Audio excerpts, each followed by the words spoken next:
বলেছিলাম সন্ন্যাসী থেকে কোনো ভিডিও করিনি, কিন্তু তারপরেও এই ভিডিওগুলো কেন আপলোড করছি এটাই অনেকে জিজ্ঞাসা করছো। দেখো, যেরকম আমি কোথাও গেলে প্রচুর পরিমাণে ইনস্ট্যান্ট ভিডিও পোস্ট করি, কিন্তু এই এক সপ্তাহ আমি সেরকম কোনো ভিডিও পোস্ট করিনি। যাই হোক, আজকেও আমি ছিলাম হৃদয়ের বাড়িতে, আর যেহেতু 3 রাত আমাদের কোনো ঘুম হয়নি, তাই আজ আমরা সকল সন্ন্যাসীরা সকাল থেকে বিকাল অব্দি ঘুমিয়েছি, কারণ আজকে আমাদের এখানে কোনো অনুষ্ঠান ছিল না। যা অনুষ্ঠান হয়েছে সকাল 12টার মধ্যে শেষ হয়ে গেছে। তারপর ওই যে ঘুমিয়েছি, আর ঘুম ভেঙেছে বিকাল বেলায়। কিন্তু জানো তো, আজকে ছিল চড়ক। কিন্তু যেমনটা আমি আগে বলে দিয়েছি যে আমাদের এখানে চড়ক হতো পহেলা বৈশাখের প্রথম দিন। তো আজকে আমাদের এখানে কোনো অনুষ্ঠান না থাকার কারণে আমরা সকল সন্ন্যাসীরা মিলে গেছিলাম আমাদের এখানে আরেকটা চড়ক দেখতে। আর এটাই তোমরা আমাকে অনেকেই কমেন্ট করেছো যে তুমি সন্ন্যাসী রয়েছো বাট তোমাদের এখানে কি চড়ক হয় না? হ্যাঁ, সবকিছুই হয়েছে, বাট ভিডিওগুলো আমি একটু লেট করে পোস্ট করছি, আস্তে আস্তে সব আপডেট পেয়ে যাবে। এবার অনেকেই জিজ্ঞাসা করেছিলে যে বলেছো ভিডিও বানাবে না, বাট তাও কেন ভিডিও বানালে? আরে আমি প্রথমবার সন্ন্যাসী রয়েছে, তো এই স্মৃতিগুলো তো আপলোড করতেই হবে, তাই না? যাতে আমরা সারা জীবন দেখতে পারি যে প্রথম বছর সন্ন্যাসী নেমে আমরা কি কি করেছিলাম। হ্যাঁ, স্মৃতিগুলো ইম্পর্টেন্ট, তাই ভিডিওগুলো পোস্ট করে রাখলাম। তো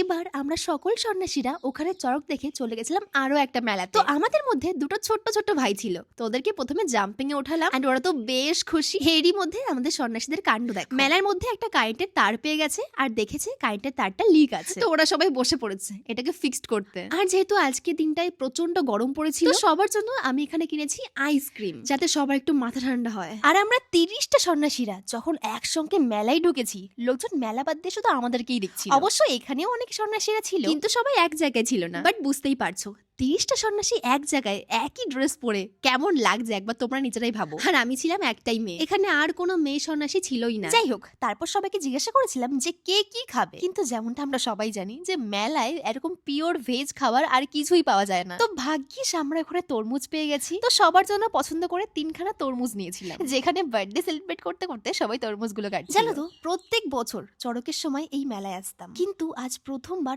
এত স্পেশাল ফিল হচ্ছে। আর স্পেশাল ফিল তো হওয়ার কথা, প্রথমবার সন্ন্যাসী থেকে আমরা এরকম ভাবে ঘুরছি, মানে ফিলিংস এক্সপিরিয়েন্স সবটা একদম দারুণ ছিল। আর আমাদের এই পুরো সন্ন্যাসী গ্রুপের মধ্যে প্রত্যেকে আমায় দারুণ রেসপেক্ট করে, আর স্পেশালি এটার জন্যই কিন্তু ওদের সঙ্গে ঘুরতে আমার বেশ ভালো লাগে। আর এই মেলায় মোটামুটি আধা ঘন্টা 40 মিনিট ছিলাম, সবাই এত মজা করেছে দেখেও ভালো লাগে। তারপরে আমরা চলে এসেছিলাম আমাদের মাঠে, কারণ কালকেই কিন্তু ছিল আমাদের চড়ক। তো সবাই ডিসাইড করতে ব্যস্ত যে কোথায় কি হবে, কিরকম ভাবে প্রোগ্রাম হবে। অবশ্য আগে থেকে সব ঠিকঠাকই ছিল, শেষে সবাই তাও একবার আলোচনা করে নিল। আর রাতের খাবারের টাইমে কাকিমা আমার জন্য স্পেশালি লাউ শাক বাটা আলাদা করে তুলে রেখেছিল, আর এটা আমার এত টেস্টি লাগে যে রাতে আমি শুধু এই শাক দিয়েই খেয়েছি।